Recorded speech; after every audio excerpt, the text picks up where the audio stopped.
Hispanic representation in children's literature is constantly evolving over time. To get a sense of where we are going, it is important to consider where we have been.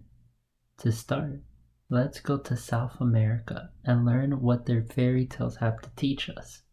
The following stories come from all over and mainly serve to show how the indigenous people of what are now Hispanic countries use stories to teach lessons or to explain the origins of things.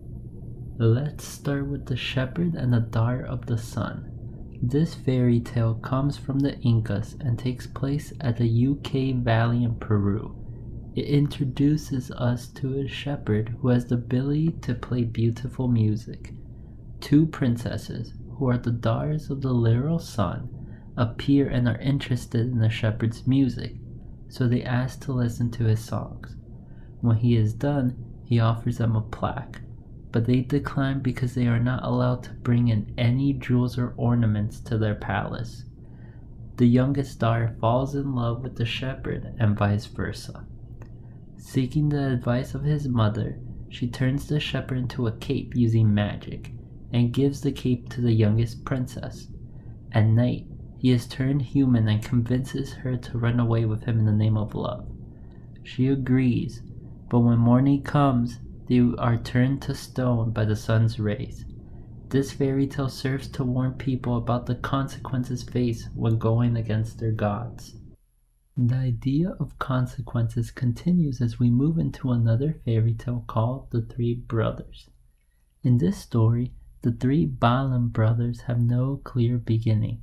When the brothers were young, they heard a voice that promised that their descendants will eventually rule the country. In their confidence, they set off to conquer the land.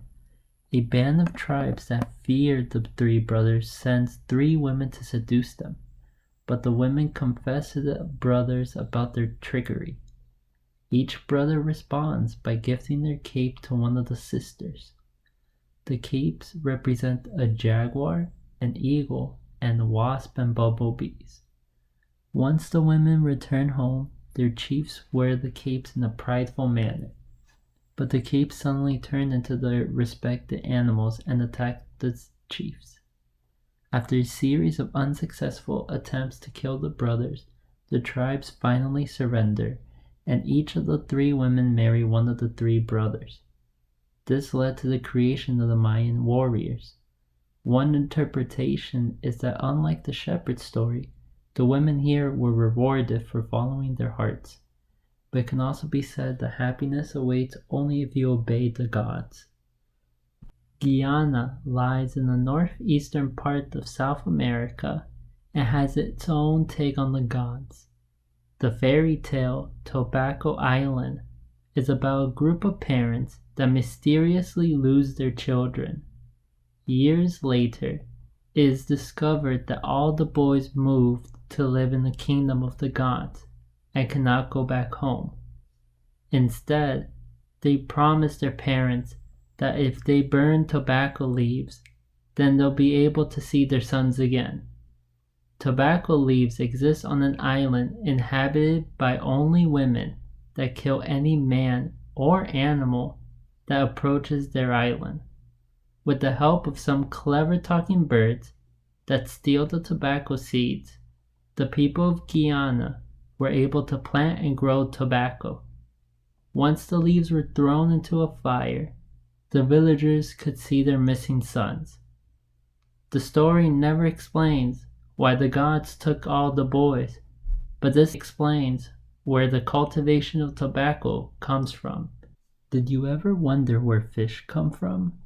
The people of present-day Peru did and claimed that it was all part of a love story. A shapeshifter named Coniraya seduces a woman named Kavilaka, but she never sees what he looks like. She eventually has its child, and he confronts her disguised as a beggar years later. Disgusted, Kavilaka runs away with the baby. After a long chase, the shapeshifter consults with 2 mysterious women that give him the idea to ask the animals of the forest to dig a canal between the sea and a pond that contains fish. The animals agree, and the fish are mixed into the ocean, distracting Kavilaka, so birds can swoop down and capture her. They take her to the shapeshifter, who is disguised as a prince, and she falls in love with him. The fish like the sea so much that they refuse to go back to their pond. As fast-paced as the story is, the Corvus serves to explain why fish live in the ocean, rather than focus on the actual love story. The Caribs of Guyana have their own origin story for Maconara, the oldest hero of the tribe. The story revolves around Maconara killing an alligator and then falling in love with a princess. He and the princess love each other, but her father, the chief, refuses to give his blessing because the alligator that Maconara killed was actually the princess' shape-shifting brother. After performing a variety of impossible tasks that only succeeded with the help of wild animals, Maconara finally gains the chief's blessing. The significance of all these stories are that they teach and serve as an explanation of how the indigenous people of what are now Hispanic countries believed the way the world worked. Each fairy tale allows a glimpse of culture and society. It depicted protagonists that were moved by love and did impossible things to achieve their desires. These scattered fairy tales of the past displayed the compassion and drive to achieve set goals, regardless of the consequences. If this was Hispanic representation of the past, then how much has it changed? There came a point where stories about European explorers in South America became popular.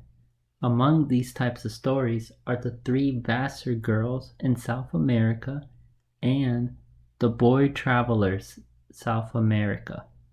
Both these stories revolve around Europeans traveling to various countries in South America for exploration and scientific research. They also have a fictional plot to keep the characters moving along. In the three Vassar girls in South America, most of the South Americans are natives who are mixing their culture with Christianity. For example, the narrator talks about the superstition revolving around an eclipse. According to the story, Indians believe that the moon ages like humans. Every new moon means the old moon has died, and a young moon must take its place. However, an eclipse means that an evil spirit stole the moon's food, so the Indians must launch rockets and shoot their guns to scare the evil spirit into returning the moon's food. Hispanic representation continues to be a mix of culture clash through marriages. Natives have Christian marriages, but with a twist that they include a sword dance and other rituals. Later in the book, there is an interesting comparison of various conquistadors and their effects, specifically in Peru, that includes the mention of a church being built over the ruins of the Temple of the Sun. This further shows how Christianity embedded itself deeply into South America, which continued to change Hispanic representation. In the book Boy Traveler South America, natives are displayed as being useful for manual labor. Many of the images that have natives in them are of them working. They are also shown as being superstitious. Locomotives were feared until the Indians agreed that the locomotive was actually a machine that had a demon chained inside of it. The narrator points out that this is how things must be explained to Indians so that they can understand technology brought over from Europe. It's interesting to compare how a story about male and female European explorers in South America are similar. Both narrators look down upon the natives, expecting them to conform with European traditions. The three Vassar girls displays a bit more balance between the culture clash. unlike the boy travelers that depict natives as laborers for Europeans. All three books, chosen on contemporary Hispanic representation, display prideful, hard-working Americans that seek equality.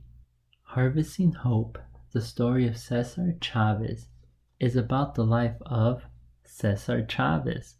He was a migrant worker that led strikes protesting the treatment of farmers.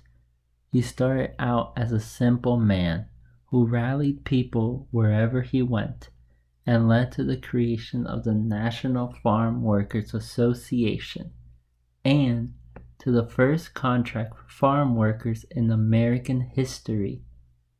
This story emphasized the struggle that migrant workers deal with, such as abuse in the workplace, little pay, and cramped living conditions. The book called Migrant Worker, A Boy from Rio Grande Valley, is a photographic book about the life of Ricky, a boy who is also a migrant worker, along with the rest of his family. The book goes into detail about Ricky's Mexican-American culture, neighborhood, and his education. Ricky describes how many people have to build their own homes, leading to issues like poor plumbing or no electricity. Children work in the fields to help support their families while also juggling school. Ricky's school is thankfully understanding and tries to meet the needs of the community to help children succeed. This provides a clear view of the life of many migrant workers that are trying to better themselves. The book, Separate is Never Equal, Sylvia Mendez and her family's fight for desegregation, is a story about children facing discrimination and the fight for equal opportunity. The story begins with Sylvia being told by a white student to leave the school and to return to the Mexican school because she doesn't belong. The story then goes back in time to show that Sylvia is living in a mainly white school district but is refused acceptance and forced to go to an underfunded school where most Mexican Americans go to in the district. Sylvia's father creates the Parents Association of Mexican American Children and takes his case to court. In court, the superintendent makes racist remarks about whites belonging to a superior race and supporting segregation. Sylvia's family wins the case, but she is still being bullied on her first day in the new school. She learns to ignore her bullies and to stay in the school to represent everything that her family has gone through. In the three contemporary stories, the Hispanic families had to work together to overcome their challenges. They were hard-working people who only wanted equal treatment and fair conditions.